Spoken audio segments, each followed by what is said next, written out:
Hi guys! Okay, so pakita natin, ito ang aking kitchen. Hi, yan ang aking kitchen. So, kung maaalala nyo, may bar counter ako dito na mataas, ba? Diba? Pinababa ko siya.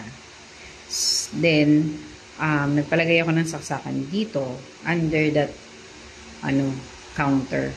Etong counter na to is, pinapantay ko na siya sa kitchen counter natin. Ayan.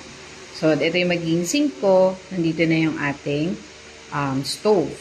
Then, dito magpapagawa din tayo ng cabinet dyan. So, magpapa-aluminum cabinet tayo para hindi natin problemahin ng anay. And, ayan. Tapos dito sa part na to, dyan yung ref. And dito yung laundry. Ayan. Malawak yung laundry ko, guys. Nakakatuwa. Natutuwa ako. Then, meron tayong drainage dyan. Tapos, ito na yung ating CR. So, ang original na design ni Apex, diba, guys? Nandun ang door. Then, nandito yung shower, nandun yung sink. So, binaliktad natin, nirumble-rumble na natin yan. At nandito na ngayon yung ating door, at nandito na yung ating sink, nandun na yung shower natin. Ayan. Yung ating tiles, pinagawa ko na yan mula flooring hanggang ceiling. Para hindi na naman ako hindi na ako problema sa mga pintura. Mas madali na siyang i-maintain. So, ay, kala ko may ibis. Ayan. So, nagpalagay na din tayo ng 2 ilaw at isang exhaust fan na nakatapat sa toilet. Yan. Then, dito sa part na to, iikot ko kayo, is ating dining area. Dining area to. Ayan. Yan, sa may ilaw na yan. Papalitan pa yung ilaw na yan eh. Papalitan ko pa. Tapos, doon sa may 4 na ilaw na yun, that's our sala. Then, sa mga usual vlog na nakikita nyo, dito sa part na to sa ilalim ng hagdan, ginagawa nila yung pantry. So, papagawa din natin yung pantry. Papaklose ko yan, kaya yan, ongoing na yung gawa nila dyan. So, magkakaroon tayo ng maliit na pintuan dito. Sa area na to. Okay. Ito yung ating main door, di pa nila kinakabit. So, nandito din ang ating pinagawang aluminum na bintana. So, up and down yan, dun sa kwarto ko, saka dito sa may baba. Naka-aluminum tayo na sliding. Pati yung ating mga CR door, aluminum na din siya. Then, makikita niyo yung quality ng aking door. Mas gusto ko yung ganun kasi yung mga usual na mga aluminum doors is maingay siya. Pero yung type ng aluminum door na pinili ko is makapal siya, hindi siya maingay kahit mabunggong siya. Ayan. So, ito ating access sa fuse.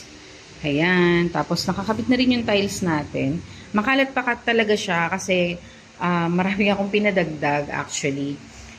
Dun pa, madami din akong mga tambak sa labas. Kaya, medyo natatagalan. Masikip kasi yung gawa. Wala akong makita na pwedeng mag-holing dito. Tama ba? Or magkuha ng ating mga panambak. So, kung gusto ko tapos na lahat, para isahan na lang. Iyon ang isa sa mga problem ng mga nagpaparenovate. Ayan, yung mga debris. Dito sa ating terrace, sa may baba, ongoing na din ang kanilang pagtatiles. Ayan, same lang yan dun sa taas. Same lang. Ayan. So, ito yung supposedly magiging ating tindahan ni Mother para meron siyang mapagkaabalahan. Ayan. Makita yung mga outlet ko. Ang dami kong outlet dito, guys. Dahil para hindi ka na kung saan-saan kukuha ng extension. At least dito, tumbling ka dyan, tumbling ka doon. Meron kang paglalagyan ng ating mga outlets. So, hayan. So far, ito na yung natatapos. Almost 90% na po ng aking mga pinagawa yung natatapos dito. Ang mga natitira na lang po talaga is mga woodworks. Kasi nagpagawa tayo ng cabinet sa taas. Then, itong sa baba ng hagdan, may pinagawa din po tayo dyan. Then, may ipapagawa din po tayo dun sa area na yon. Kung mapapansin nyo, parang meron siyang paloob, diba? So, mayroon akong naisip na gawin dyan. Pinatiles ko yan kasi may sobrang tiles doon na galing sa CR. Yung wall ng CR. So, pinalagay ko dyan. Tapos, papagawa ko yung shoe rack at sa kalagayan ng mga umbrella. Para hindi yung place dyan, hindi masayang, diba?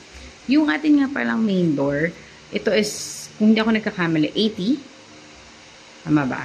80 ang kanyang sukat. 80-10. So, hindi siya standard. Kasi ito ay second hand lang. So, kung may makakabili din talaga kayo ng mga second hand, talagang makakatipid kayo. Yan.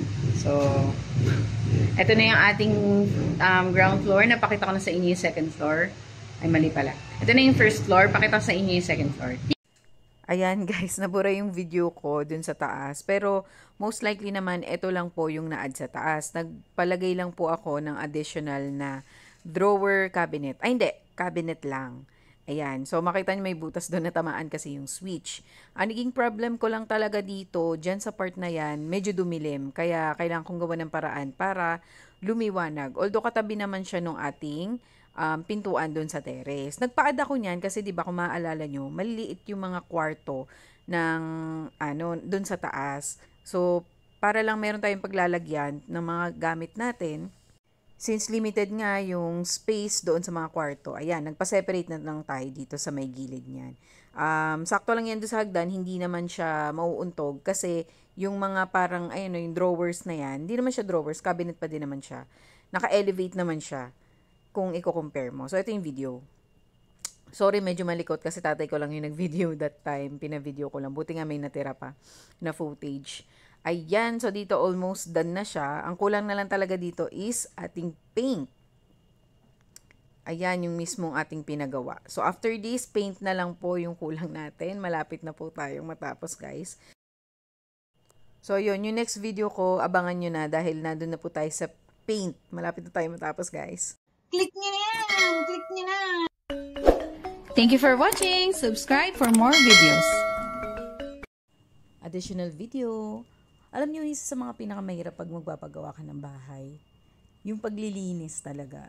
Alam niyo, bago ko, yung video na to, bago pa yan, mas madami pa akong paglilinis na naganap kasi sobrang alikabok talaga. Ayoko naman pabayaan kasi naisip ko, ang hirap niyang tanggalin, ang hirap bakbakin, di ba? Lalo kapag natuyuan, yung mga semento, yan, pag natuyo na yan, nang hirap niyang bakbakin. Kaya pag may time ako, every uuwi ako dyan, sinusure ko na kahit papaano magwawalis-walis ako konti, magtatanggal ng mga alikabok kasi hindi naman na yan kayang gawin ng parents ko, 'di ba? Kaya ako na lang din talaga yung naghahawan.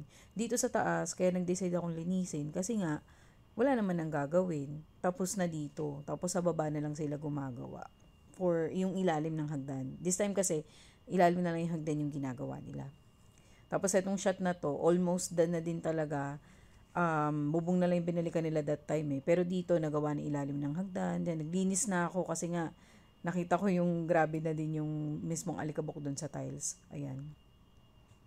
Ito na yung shot dun sa baba. Complete na, diba? Paint na lang yung kulang. So, next video ko, guys, paint na po yung i-update ko sa inyo. Tapos, furniture na tayo. Yay!